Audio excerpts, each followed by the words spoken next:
कार्यक्रम का नाम है वो न्याय पथ है।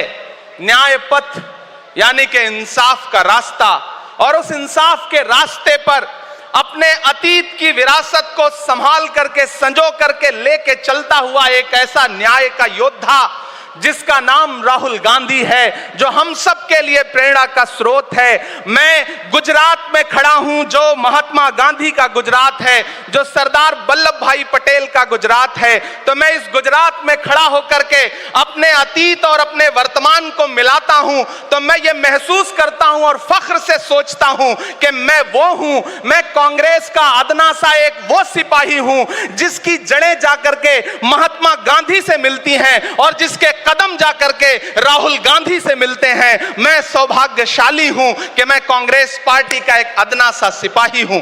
साथियों, मैं कोई लंबा चौड़ा भाषण करने के लिए नहीं खड़ा हूं, बस आपसे यह कहना चाहता हूं, ये जो न्याय का पथ है, हम सब इस न्याय के पथ पर चलने के लिए संकल्पित हैं। हमारा समर्पण इस न्याय के पथ के लिए है, हमारा संघर्ष इस न्याय के पथ के लिए है। मेरे भाई शशि थरूर जी बोल रहे थे, सचिन पायलट जी ने बोला, हमारी बहन गेनी बहन ने बोला, उसके बाद इमरान बोल रहा है। इन चार नामों में ही आप ये पाएंगे कि उत्तर से लेकर के, दक्षिण से लेकर के, गुजरात से लेकर उत्तर प्रदेश तक कांग्रेस यही तो है। कांग्रेस यही तो है, देश को समेटने और एकजुट करने का नाम कांग्रेस है। मुझे याद है कि जब कन्याकुमारी के साहिल पर खड़े होकर के, समंदर के साहिल पर खड़े होकर के हमारे नेता राहुल गांधी जी ने कहा था कि मैं 4000 किलोमीटर चलूंगा, एक नारा लगाऊंगा, नफरत छोड़ो भारत जोड़ो। हम सारे लोग उनके कंधे से कंधा मिला करके, उनके कदम से कदम मिला करके 4000 किलोमीटर चलते रहे। मैंने देखे हैं राहुल गांधी जी के पांव के छाले, मैंने देखा है उनका बहता हुआ पसीना। लेकिन हम आपसे पूछना चाहते हैं और इस स्टेज पर मौजूद कांग्रेस पार्टी के अपने तमाम वरिष्ठ नेताओं से भी यह निवेदन करना चाहते हैं कि जिस पथ पर, जिस इंसाफ के रास्ते पर राहुल गांधी इस मुश्किल वक्त में निकले हैं, हम उस लड़ाई में किस तरह से, कितने जोश के साथ राहुल गांधी जी के साथ खड़े हैं, यही तय करेगा। राहुल जी ने कहा है कि अगला निशाना, अगली जीत, अगला राज्य जहां कांग्रेस पार्टी जीतेगी वो गुजरात होगा।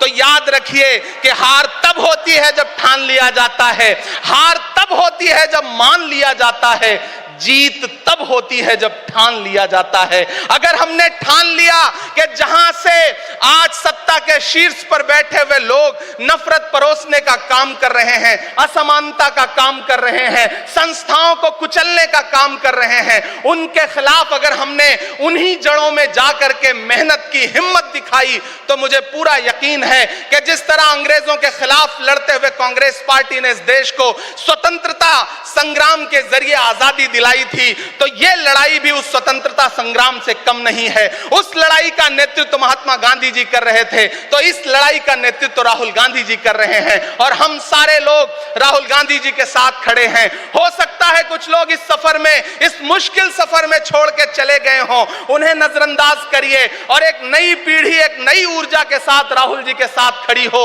मैं तो कहना चाहता हूं कि कांटे गुल के साथ नहीं चल सकते हैं, बुज़दिल खुल के साथ नहीं चल सकते हैं, रास्ते में जो छोड़ गया उसे जाने दो, सब राहुल के साथ नहीं चल सकते हैं। आप सारे लोग, हम सारे लोग और इस देश के लाखों लाख, करोड़ों करोड़ लोग राहुल गांधी जी के साथ खड़े हैं और यहां खड़ा होकर के इस देश के पिछड़ों को, आदिवासियों को, दलितों को, अल्पसंख्यकों को मैं सबको भरोसा दिलाते हुए इतना कहना चाहता हूं कि मेरे भाई, कांग्रेस ही है जो आपकी असली लड़ाई लड़ रही है। मुझे वो दिन याद है कि यह सरकार जब एक बिल लेकर के आई तो रात के 3 बजे भी आदरणीय सोनिया गांधी जी राज्यसभा में मौजूद थी इस देश के लिए, इस संविधान के लिए लड़ाई लड़ने के लिए, और राहुल गांधी जी भी लोकसभा में मौजूद थे उससे एक दिन पहले। जिस संजीदगी के साथ वो लड़ाई लड़ रहे हैं, हम सारे लोग उनके साथ खड़े हैं। और मैं ज्यादा भाषण नहीं करूंगा, जाते जाते बस आपसे इतना कह के जाना चाहता हूं साथियों कि यह न्याय का पथ और एक छोटी सी कविता, और उस कविता का जो शीर्षक है, उस कविता का जो हीरो है वो मंच पे मौजूद है। मैं चाहता हूं पीछे तक एक बार दोनों हाथ उठा करके तालियां बजाएं। मैं अगले 1 मिनट के कविता सुना करके यहां से आपसे विदा लूंगा। कन्याकुमारी से जो सफर शुरू हुआ था वो अहमदाबाद तक लगातार जारी है और आगे भी जारी रहेगा। और कल ही राहुल जी परसों बिहार से लौटे हैं, तब ये कविता मैं सुनाता हूं कि उदास मौसम बदल रहा है, उदास मौसम बदल रहा है, धुएं का पर्वत पिघल रहा है, दिलों में लावा उबल रहा है। सुबह सुबह जब हुजूम लेकर सफर पे निकले तो यूं लगे है कि जैसे सूरज निकल रहा है। वो चल रहा है, वो चल रहा है। वो कह रहा है कि नफरतों से जो दिल है टूटे मैं जोड़ दूंगा। एक नारा नफरत छोड़ो भारत जोड़ो, एक नारा नफरत के बाजार में मोहब्बत की दुकान खोल ली है। वो कह रहा है कि नफरतों से जो दिल है टूटे मैं जोड़ दूंगा। वो कह रहा है हर एक दरिया हर एक तूफान को मोड़ दूंगा। सुनो सितमगर न समझो डर कर मैं अपने लोगों को छोड़ दूंगा, सितम की गर्दन मरोड़ दूंगा। सितमगरों की हर एक ख्वाहिश हर एक साजिश कुचल रहा है, वो चल रहा है, वो चल रहा है। अंतिम पंक्तियां पढ़ता हूं कि जमाने भर की तमाम माओं ने हाथ उठाकर दुआएं दी हैं, जमाने भर की तमाम माओं ने हाथ उठाकर दुआएं दी हैं, तमाम बच्चों ने इस तपस्वी का माथा चूमा बलाएं ली हैं।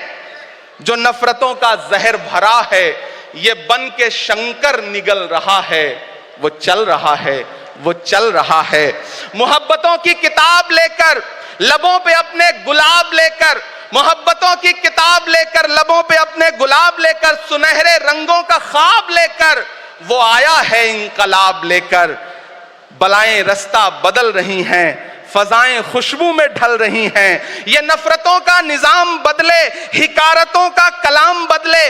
अगर ये रहबर नहीं बदलते तो अपना लहजा अवाम बदले। अंधेरे बेचैन दिख रहे हैं, कोई जो है इस अंधेरी शब में मशाल की तरह जल रहा है। वो चल रहा है, वो चल रहा है, वो चल रहा है।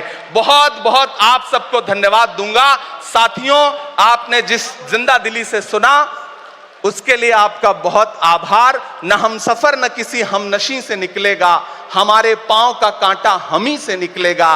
वतन की रेत मुझे एड़ियां रगड़ने दे, मुझे यकीन है पानी यहीं से निकलेगा। बहुत बहुत शुक्रिया। बहुत बहुत शुक्रिया इमरान भाई।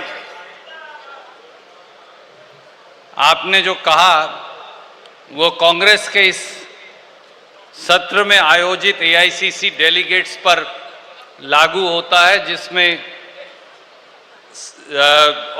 जिसमें साफ तौर से जो सब यहाँ एकत्रित हैं, मैं अब अनुरोध करूँगा यूपी कांग्रेस कमेटी के अध्यक्ष जो बनारस की पावन धरती से आते हैं, अजय भाई से, अजय राय जी से, कि वो आएंगे और अपनी बात कहेंगे।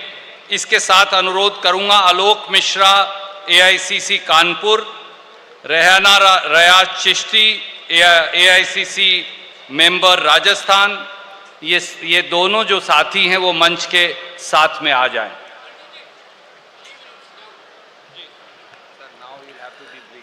ओके। आज महाधिवेशन